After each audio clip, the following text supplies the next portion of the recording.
Hi and welcome to our video guide on mattress stitching, where you've got different types of stitch to join together. So in this case we've got stripes of stocking and garter stitch. So we start with the yarn. I'm using a different coloured yarn so it shows up, and mattress stitch doesn't use up much yarn, so make sure you've got two. In this case I've got over 3, even nearly 4 times the length, which is far more than we need. So simply take your tapestry needle and put the thread through it.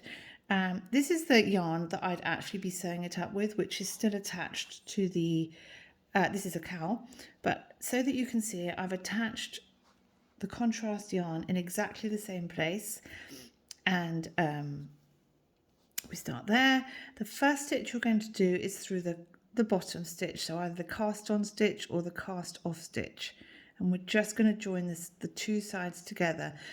In this example there's no right or wrong side to the worked piece, but you always work mattress stitch on the right side of the work, which is counterintuitive and strange when we're not used to it.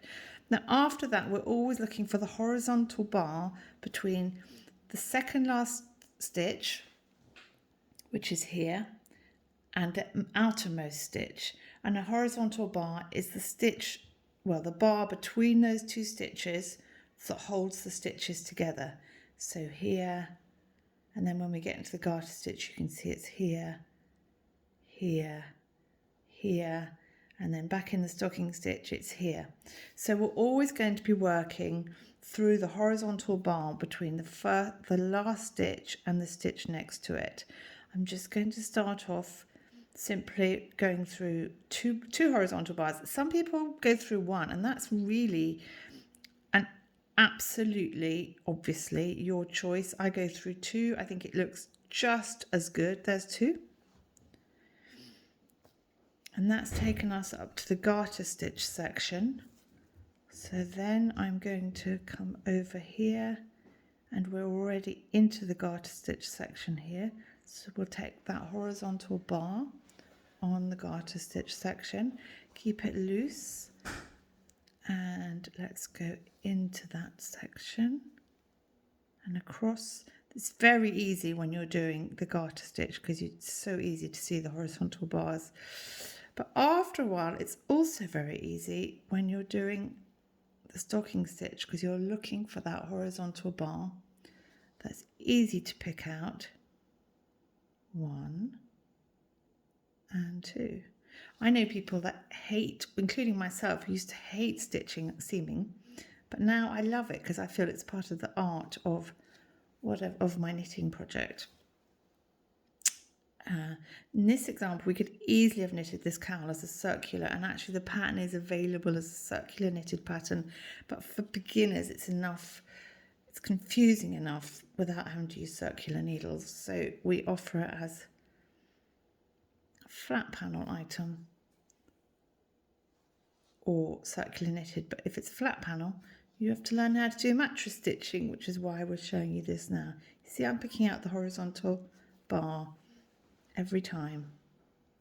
Now for the magic. So very obvious stitching here.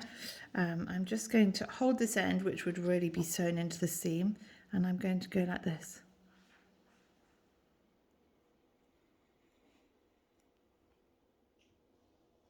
And then you can just see the very first stitch, which is there we go. So I pull it, you need to put it tight, but what I do is put it tight and then I make sure that I've loosened it out again, because you still want the stretch of the garment, of the material. And then you'd carry on exactly the same way up to the end and weave in the ends. Now I wanted to show you just before we finish how to weave in ends. Because there are lots of options, but often the way to do it is to just keep adding into the seam, which can make the seam quite thick. So there is another way, which won't be invisible the way I'm showing you, because I'm using a contrast yarn on purpose, but let's have a look.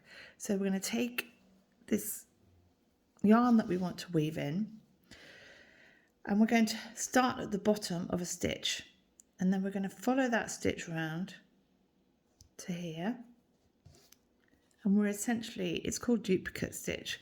We're weaving in by knitting over, weaving it over the top of the existing stitch. So we're creating new V's all the time. Now, of course, this is going to show up because I'm showing you how to do it.